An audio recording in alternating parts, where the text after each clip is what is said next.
denigrating the authority of the New Testament. They're not just disagreeing with Paul when they say what they're about to say. I want you to see what they say here, everybody. This is a very fascinating thing, too, because here you have biblical authority being replaced by something else, which is essentially the authority of the group itself. Herod Agrippa was told by Paul that Paul wanted him to not be in chains and that Paul wanted him to be saved. What does that have to do with it? Because Herod is an Edomite, and you believe white folks are Edomites, correct? Do you know Agrippa used to be at the temple every Sabbath? Did you know that? What about it? So Paul said he wanted him to be just like himself. Paul said he wanted Agrippa to be like him. When did Paul's will become God's will? Agrippa asked him if he would make him a Christian. Paul juxtaposes his will from God's will in Romans 9. Go ahead. Paul would not deceive a bunch of people in the room with Agrippa by saying that he wanted all of them to be just like him after Agrippa asked him if he wanted him to be a Christian. You're making Paul the author of confusion. Okay. Is Paul the author of confusion? Yes, he is. No. Yes. No. You're making Paul the author of confusion. Okay. Is Paul the author of confusion? Yes, he is. No. Yes. No. Yes, he is. God is not the author of confusion, and God inspired Paul. Okay. Is Paul the author of confusion? Yes, he is. No. Sicarri is confused. Paul was not trying to convert Agrippa. Understand beguilement. I want to give all the honor, glory, and praises to YAHAWAH, BaHaShem, YAHAWASHI, BaHaShem, RAWACHAA, QADASH. Double honors to my elders at Great Millstone, taught me this truth through the Spirit, singing honors to the elect.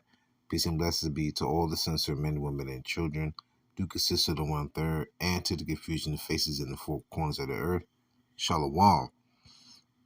As you've seen at the beginning of the video, you heard Sicarri say that Paul was the author of confusion. Well, first and foremost, I want to go into the whole situation about Agrippa. Because what Sicarri is trying to say is that Paul was confused and trying to convert Agrippa to Christianity. He didn't say that verbatim. But that's pretty much what he was saying with his response to whoever that was. It didn't sound like vocab about Agrippa talking about him being persuaded to being a Christian. Nonetheless, I want to read these excerpts and go into it. Okay, this is Acts chapter 26, verse 1 through 7, and verse 24 through 29. Then Agrippa said unto Paul, Thou art permitted to speak for thyself. Then Paul stretched forth the hand and answered for himself. This is when Festus, Agrippa, and Agrippa's sister Bernice were to be present to hear Paul speak for himself on his own behalf, so to say. So verse 2. I think myself happy, King Agrippa, because I shall answer for myself this day before thee, touching all the things whereof I am accused of the Jews, especially because know thee to be expert in all customs and questions which are among the Jews. This is talking about the Israelites. Wherefore I beseech thee to hear me patiently. So he's saying, I'm pretty sure you're familiar with what we do. Verse 4, my manner of life from my youth, which was at the first among mine own nation at Jerusalem, know all the Jews which knew me from the beginning, if they would testify that after the most straightest sect of our religion, I lived a Pharisee. So off rip, he's letting Agrippa know, I am a Pharisee of the Pharisee. Of all the Israelites that you can run into, they know me to be a Pharisee. And now I stand and am judged for the hope of the promise. Listen here, of the promise made of God unto our fathers, not all. He said our fathers, unto which promise our 12 tribes, instantly serving God day and night, hope to come. For which hope's sake, King Agrippa, I am accused of the Jews. So Paul is telling Agrippa, listen, I am a Pharisee. I'm known as a Pharisee of the Pharisee. And in the same stance, I come to speak of the promise that was given unto our father of the 12 tribes of Israel. Yet I stand here today in defense of myself. And he goes on to continue to speak until verse 24. But as he goes on to continue to speak, he speaks on how in his mind, what he thought what he was doing was right, but he was throwing the Jews into prison, having them put to death, and then speaking on it. You know, I mean, remember Stephen was stoned, then his garb was thrown at the feet of Saul at the time, right? Before he was converted. He goes on to speak about how he had a heavenly vision and he heard in the Hebrew tongue a voice from the heavens. So that's what you'll read in between verse 7 and verse 24 and Acts 26. But I'm gonna jump to 24 because I want to make sure I get to the point and not make this too long. But I prefer you to read Acts 25 and Acts 26 so you can get a better understanding of the history of what Paul was going through at that moment. So now jumping down, because remember he made distinction of a promise made unto our fathers of the 12 tribes. So now this is Acts chapter 26, verse 24. And as he thus spake for himself, Festus said with a loud voice, Paul, thou art beside thyself. Much learning doth make thee mad. People always got to make an excuse. So you crazy or you mad, right? We speak the truth, right? Because, you know, the truth is stranger than fiction. Okay, let go. Verse 25. But he said, I am not mad, most noble Festus. See what he's doing right there? He's humbling himself, yet also using guilement. He's flattering him, despite the fact he's incensed, upset right now against Paul. But speak forth the words of truth in soberness. So Paul said, listen, I'm not mad, I'm speaking the truth. For the king knoweth of these things, he know what I'm talking about, before whom also I speak freely. So I'm freely speaking, he know what I'm saying. I ain't lying, I'm telling the truth. For I am persuaded that none of these things are hidden from him. For this thing was not done in a corner. So Paul's speaking about everything that was happening. And it's like, I ain't talking crazy. Just like how YAHAWASHI, when he was in the Garden of Gethsemane, and he said, I've been a long time with you. Like, you know, like, why are you coming at me at this manner? In other words, YAHAWASHI, like, I was out here doing all these miracles and helping people, and y'all been trying to kill me for the longest. Why are y'all coming to get me in the depths of the night out here in the Garden of Gethsemane? Anyhow, so Paul's like, listen, you've seen all these things. I'm not lying to you. I have nothing to hide. So, verse 27, King Agrippa, believest thou the prophets? I know that thou believest. Then Agrippa said unto Paul, almost thou persuadest me to be a Christian. He was like, man, you was speaking so smoothly. You persuaded me to become a Christian. The words you were speaking was so on point. You persuaded me to want to become a Christian. Now, what is a Christian? A Christian is any believer of Mashiach, but they will be the Israelites only, because the disciples were first called Christians in Antioch. I think that's in Acts the 11th chapter, right? The 26th verse or something to that extent. So only the Israelites were called Christians, because we're the ones following after our Messiah, our big brother, our Savior, our Redeemer for Israel. Anyways, verse 29, and Paul said, I would to God that not only thou, but also all that hear me this day were both almost and altogether such as I am, except these bonds. Because remember what Paul said in 1 Corinthians, the 11th chapter, he says, be ye followers of me as I am of Mashiach. Mashiach means the anointed. You know, Christ goes into Mashiach, which is the anointed, right? So he was using beguilement. This man is chained up. He's bound. He said, I wish you could be a follower like me, except that you wouldn't be bound right now. That's using beguilement, craft. He's being crafty right now. Okay? Because this man has to say so to give the thumbs up or the thumbs down, if you know what I'm talking about, for his execution. So he will say anything, almost, to some extent. In beguilement, to ease his suffering, to mitigate the damage of him only doing the will of YAHAWASHI. Right? So pretty much his talking was just a persuasion It was a persuasion within his own mind of Agrippa. He wasn't trying to convert him into a Christian. That was what you call using beguilement. You behind enemy lines and they got you. Are you gonna add more fuel to the fire, or are you gonna try and fan away the flame? You gonna try and get on their good side. That's all Paul was doing. Because Paul clearly said the promise to our fathers unto the 12 tribes. It didn't say unto all. It's a promise. He can't go against that. He won't. Listen here. Romans chapter 9, verse 1 through 5. I say the truth in Mashiach, I lie not.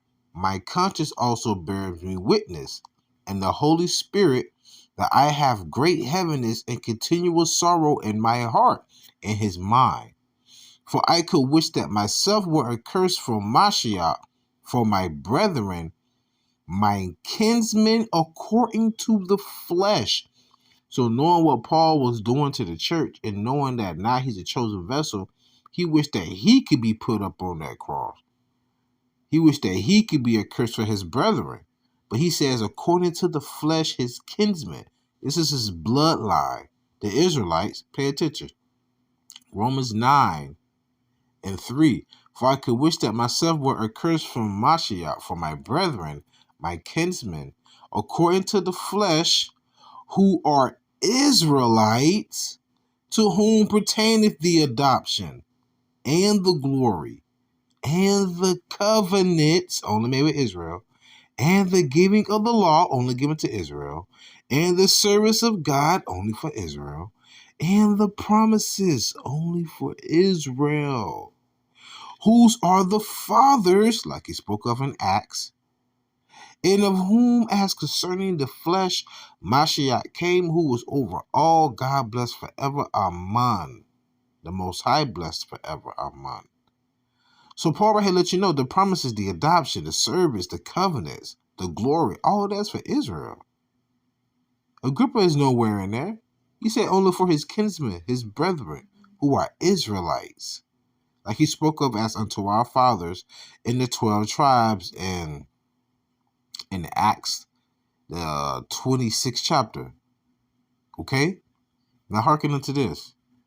Paul uses beguilement, and it's not bad. All right? It's the same thing I say, like manipulation isn't a bad thing. It's all about how you use it. Like women and all of mankind, how do you think women got through survival? Manipulation. It can be a good thing or a bad thing. It's all about how they're using it. Are they being benevolent or malicious? Like, prime example. Think about Jacob and Esau. Rebecca. Rebecca used manipulation against Isaac. But that was a good moment. That the Lord wanted that to happen when he was, to give the blessing unto Jacob, right? Anyhow, let's get back to it. So 2 Corinthians chapter 12, verse 14 through 19. Behold, the third time I am ready to come to you. So this is Paul speaking to the Corinthians, which would be Israelites in Corinth, right? Because Paul used guilement. They probably didn't like the way Paul spoke. But so what Paul did, he sent someone else in his stead. And he like, I still got you though, right? So check this out. And I'm going to close out. Understand beguilement. 2 Corinthians 12, verse 14 through 19. Behold, the third time I am ready to come to you, and I will not be burdensome to you. For I seek not yours, but you. For the children ought not to lay up for the parents, but the parents for the children.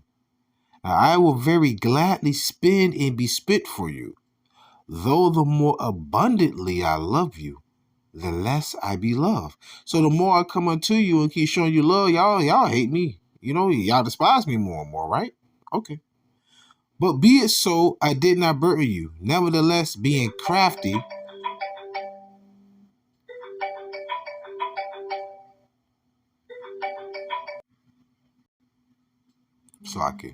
So like Paul said. Read again, 2 Corinthians 12, 14 through 19. Behold, the third time I am come unto you. I am ready to come. Behold, the third time I am ready to come to you, and I will not be burdensome to you. For I seek not yours, but you. For the children ought not to lay up for the parents, but the parents for the children. And I will very gladly spend and be spent for you. Though the more abundantly I love you, the least I be loved. So the more I come to you and show you love, the more and more you despise me, the more and more you want me to go away. Okay, cool. But be it so. I did not burden you. Nevertheless, being crafty, I caught you with guile. I caught you with craftiness. Right? Did I make a gain in you by any of them whom I sent unto you? So you don't like the way I deliver the message, but you may like the way that they deliver the message.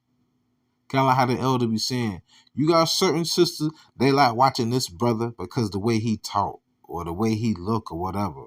Nonetheless, it's the same message. Right? It's kind of like you sleep in the bed, the house is on fire. Other pastor hard tell you, wake the F up. House is on fire, get up. Because he's trying to save you, right? Compared to me saying, wake up. And I'm shaking you. Brother, wake up. Wake up, house on fire. No matter how the message was delivered, the message is, the house is on fire, I'm trying to save you from dying. Same thing with us. This whole, spiritually, figuratively, the world is just on fire. The world is in absolute chaos, anarchy. We're trying to save y'all before the Lord visit and make his visitation. Don't you want to be on that ship looking through the sea of glass when the destruction comes? Yeah. Okay. Anyways, back to it. 2 Corinthians chapter 12, verse 18. I'm gonna close out. I desired Titus, and with him I sent a brother. Did Titus make a gain of you?